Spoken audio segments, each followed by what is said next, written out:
శారీస్ ప్రతి 10,000 రూపాయల కొనుగోలుపై ఒక గోల్డ్ కాయిన్ ఉచితం. అంటే మీకు ముందే చెప్పాను సార్, చాలా చిన్న వయసు, తెలిసి తెలియక ఏమన్నా మాట్లాడితే మీరు క్షమించాలి. నాకున్న అబ్జర్వేషన్ చెప్తాను. మీది లాఠీ మూవీ చూశాను సార్.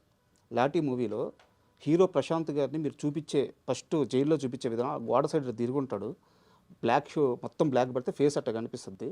అక్కడ పావురాళ్ళు టప టప టప కొట్టుకుంటే వాటి రెక్కల్లో నుంచి లైట్ పడద్దు అంతే. ఆ రెక్కలు ఎక్కడైతే షాడో పడద్దో మిగతా ప్లేస్లో అట్లా లైట్ పడుతూ ఉంటుంది. కట్ చేస్తే రఘువరన్ని చూపించారు. ఆ ట్రైన్ అటు పోతుంటే ఆ ట్రైన్ కిటికీల్లో నుంచి లైట్ మాత్రం ఫేస్ మీద పడుతుంటుంది, మొత్తం బ్లాక్. సినిమా మొత్తం గమనించాను సార్, అద్భుతమైన టెక్నికల్గా సూపర్ డైరెక్షన్. కానీ తర్వాత కాలంలో గుణశేఖరు మేకింగ్ కంటే కూడా కథను చెప్పడం మీద ఎక్కువ దృష్టి పెట్టాడు అనిపించింది. కరెక్టా రాంగా సార్? అంటే మేకింగ్ అద్భుతమైన మేకింగ్, నేను కాదనట్లేదు. బట్ మీకున్న పరిజ్ఞానం వల్ల కానీ, లేకుంటే ఒక మంచి కథను చెప్పాలన్న ఉత్సాహం వల్ల కానీ ఆ మేకర్ని కాస్త తగ్గించుకొని గొప్ప కథలు చెప్పడం స్టార్ట్ చేశారు అనిపించింది. అది అలా చెప్తే అది అలా అనిపిస్తే మంచిదే.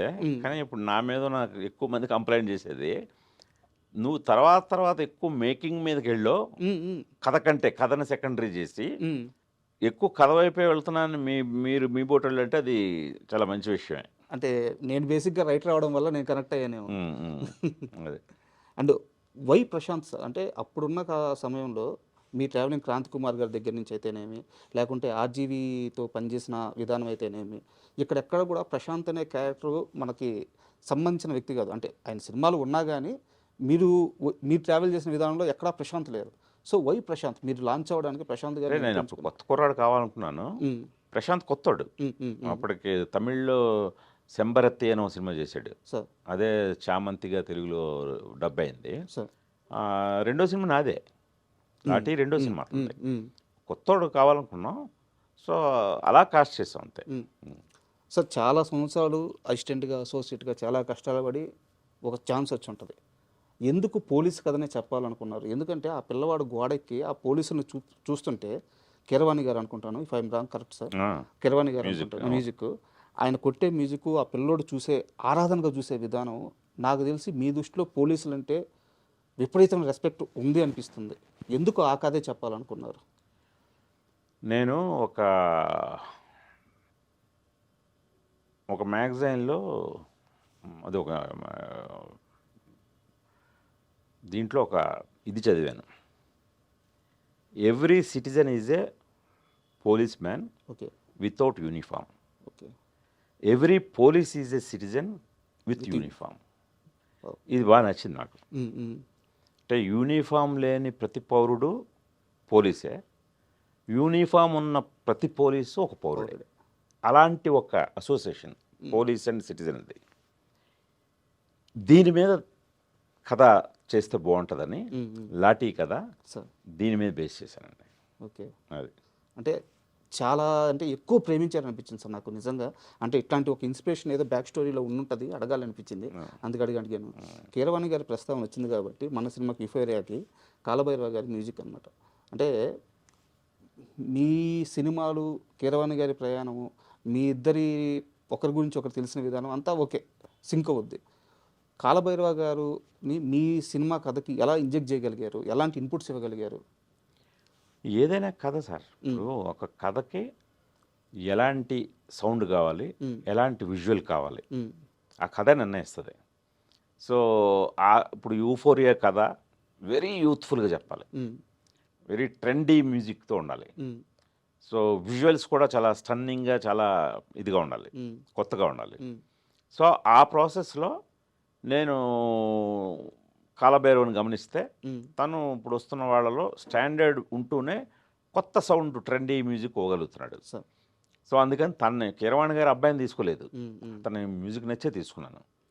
సో అలాగే విజువల్ పరంగా కూడా కొత్త కెమెరామెన్ ఇంట్రడ్యూస్ చేశాను.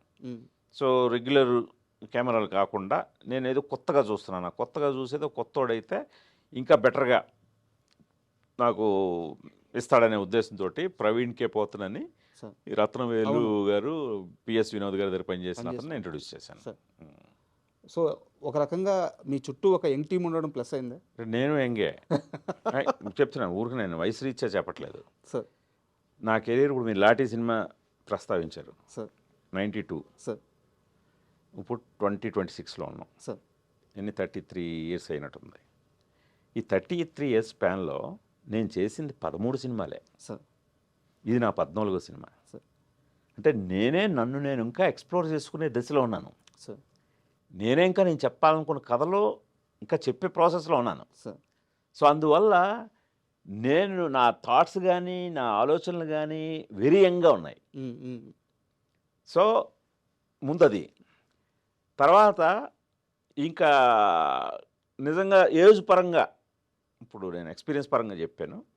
ఇప్పుడు ఏజ్ పరంగా చూసుకుంటే ఇప్పుడు నిజంగానే మా ఇద్దరు డాటర్స్ ఉన్నారు. సార్. ఒక డాటరు మిలీనియల్ కిడ్, సార్. ఇంకో డాటరు జంజీ. సో ఈ 2 ఏజ్ గ్రూప్లు ఉన్నాయి మా ఇంట్లో. సో ఈ పర్టికులర్ ఈ కథ కూడా చాలా సెన్సిటివ్ స్టోరీ అవ్వడం మూలంగా సార్. ప్రతి దశలోనూ వాళ్ళతో చర్చించాను. సో అందుకని మీకు ఖచ్చితంగా ఇది మీకు ఒకడెవరో మొన్న సినిమా చూస్తూ ఇది గుణశేఖర్ గారు పాప ఏమైనా డైరెక్ట్ చేసిందా అని అడిగారట. నీలిమ డైరెక్ట్ చేసిందా అని. ఆయన అంటే లేదు అమ్మాయి ప్రొడ్యూసరు, ఏంటి ఇంత కొత్తగా ఉంది, ఇంత డిఫరెంట్గా ఉందని. అది నిజంగా నేను కాంప్లిమెంట్గా ఫీల్ అవుతున్నాను. ఎందుకంటే కథ తీస్తుంది మనల్ని. ఇప్పుడు నేను రుద్రమదేవి తీసుకుంటే హిస్టారికల్ ఆ కాలానికి పీరియడ్కి వెళ్ళిపోయి తీయాలి. ఇప్పుడు ఇది ఈ స్టోరీయే ఇప్పటి జంజీ కిడ్స్ది, దీన్ని ఇలాగే తీయాలి.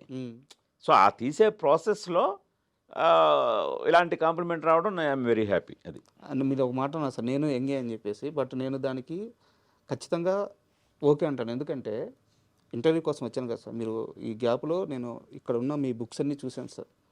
చందమామ కథలు ఉన్నాయి, 1000 పడగలు ఉంది, మార్వెల్ బుక్స్ ఉన్నాయి. ఇక్కడ లేని బుక్ లేదు. మీరు ఇక్కడ చూసేది ఆఫీస్లో చూసేది 5%. మా ఇంట్లో 95% పెద్ద లైబ్రరీ ఉంటుంది.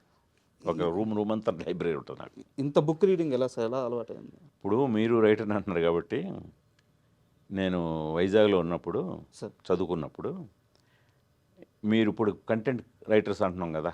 అవును. సో అలాగే నేను ఈ ఫ్యాన్స్ అసోసియేషన్ పాంప్లెట్లు రాసేవాడిని. ఓకే. రాసి అవి చాలా మంచి పేరు వచ్చేది. ప్రతి హీరో ఫ్యాన్స్ అసోసియేషన్ వాళ్ళు నా దగ్గరకు వచ్చి ఆ హీరోని పొగుడుతూ రాయాలన్నమాట. ఓకే. ఓకే. ఆ పొగుడుతూ అందులో బాగా సినిమా ఇప్పించి నాకు చిన్నప్పటి నుంచి దాంతో రాసేవాడిని. ఈ రాత కూడా నాకు ఎలా అలవాటు పడిందంటే మా ఇంట్లో న్యూస్ పేపర్స్ వీక్లీస్ ఎక్కువ తెప్పిస్తారు చిన్నప్పటి నుంచి. అది నాకు బాగా అడ్వాంటేజ్ అయింది. సో పేపర్లు అందులో సినిమా మ్యాగజైన్లు కూడా ఉంటాయి, ఈ స్వాతి లాంటి ఇవి ఉంటాయి. సో అలా రకరకాల పేపర్లు అక్షరం అబ్బింది. సో ఆ ఇంట్రెస్ట్ తోటి ఇలా రాయడం మొదలెట్టి అందరూ పొగిడేసరికి ఏమో ఇదేదో మనకు సినిమా ఇది ఉందని వచ్చాను చెన్నై వచ్చిన తర్వాత అర్థమైంది అసలు మనం చదువు అసలైన సాహిత్యం కాదు, ఏవో మామూలు ఊరుకునే నవల్స్. అంటే ఎక్కువ ఎండమూరి ఇన్ఫ్లుయెన్స్ ఉండేది అప్పట్లో కుర్రాళ్ళ మీద. ఆ నవల్స్ చదవటం అవి మాత్రమే కాదు, చదవాల్సినవి చాలా ఉంది అనేది నేను వచ్చిన తర్వాత నేను చేసిన మంచి పని ఏంటంటే, ఒక కాశీ విశ్వనాథ్ గారు అనే ఒక రైటర్ ఉండేవారు, విజయబాబు గారి సినిమాలు రాసేవారు. ఆయన దగ్గర అసిస్టెంట్గా జాయిన్ అయ్యాను. ఓకే. అంటే డైరెక్టర్ అవడం కోసం, అసిస్టెంట్ డైరెక్టర్ అవడం కోసం అసిస్టెంట్ రైటర్గా ఆయన దగ్గర జాయిన్ అయ్యాను. నేను ఆయన పనిచేసే సినిమాల డైరెక్టర్ల దగ్గర పనిచేద్దామని. సో అలాగ ఒక 1 year పాటు ఆయన దగ్గర చేశాను. ఆ తర్వాత డివి నరసరాజు గారి దగ్గర వర్క్ చేశాను. అది ఇంకా నాకు తిరుగులేని ఒక స్క్రీన్ ప్లే అంటే ఏంటి, అసలు ఎలా రాయాలి, రైటింగ్ ఎబిలిటీస్ అన్నీ ఆయన దగ్గర బాగా నేర్చుకున్నాను. ఈ ప్రాసెస్లో ఈ రైటర్ల దగ్గర ఉండే లైబ్రరీలు చూసి అబ్బా వీళ్ళు చదివే పుస్తకాలు ఏంటి ఇవేంటని అప్పటి నుంచి పుస్తకాలు చదవడం మొదలెట్టాను. ఓకే. అప్పటి నుంచి ఇంకా నా ప్రతి ఎర్నింగ్ పుస్తకాలు కొనడమే. ఆ పుస్తకాలు కొని అలాగా ఇప్పుడు కాస్త కోస్తో కొద్దిగా క్రియేటివిటీ అబ్బిందంటే, ఒక ఇమాజినేషన్ కూడా వచ్చిందంటే బుక్ రీడింగ్ వల్లే. సూపర్. ఇది చాలా మందికి అవసరం సార్. అదే చాలా అవసరం. ఇప్పుడున్న జనరేషన్లో బుక్ రీడింగ్ అనేది బాగా తగ్గిపోతుంది. సో చాలా మందికి అవసరం. బుక్ రీడింగ్ కరెక్ట్గా ఉంటే లైఫ్లో ఎక్కడొక్కడ ఉపయోగపడుతుందని తెలుసుకోవడం అవసరం. అండ్